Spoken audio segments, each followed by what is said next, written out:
নমস্কাৰ গাইজ, আজি মোৰ জন্মদিনলৈ সকলোকে শুভেচ্ছা যাচিছোঁ।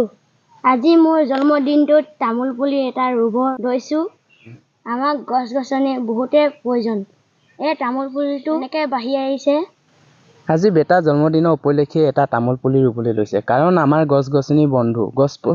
গছ পুলিবিলাক যেনেকৈ বাঢ়ি আহে ঠিক আমাৰ বেটাও এনেকৈ বাঢ়ি যাব, কাৰণ এটা গছ পুলি ৰোপণ কৰাটো সেয়ে ডাঙৰ কথা।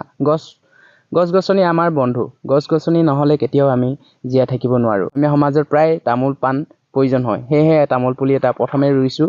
আৰু এই তামোল পুলিটো যেতিয়া ডাঙৰ হ'ব, বেটাৰ ভৱিষ্যত দিনত এই তামোল গছজোপাৰ পৰা আৰু আশা কৰোঁ সকলোৱে এনেকৈ গছৰ পুলি ৰোপণ কৰক, কাৰণ গছ পুলিটোৰ বহুত মূল্য আছে। এটা কেক বজাৰৰ পৰা 1000-1200 টকাত কিনি আনি পতাতকৈ কাৰণ দুটা গছৰ পুলি ৰুৱক। প্ৰতি বছৰে যদি দুটা গছৰ পুলি ৰুৱে, তেতিয়াহ'লে নিশ্চয় পৰিৱেশটোও ভাল হ'ব, লগতে সেই গছজোপাৰ পৰা কিছু কষ্টৰ ফল পাব।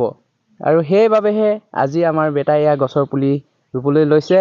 এয়া আপোনালোকক অলপ দেখাবলৈ চেষ্টা কৰিছোঁ। এয়া আৰম্ভ কৰিব লৈছোঁ দেই।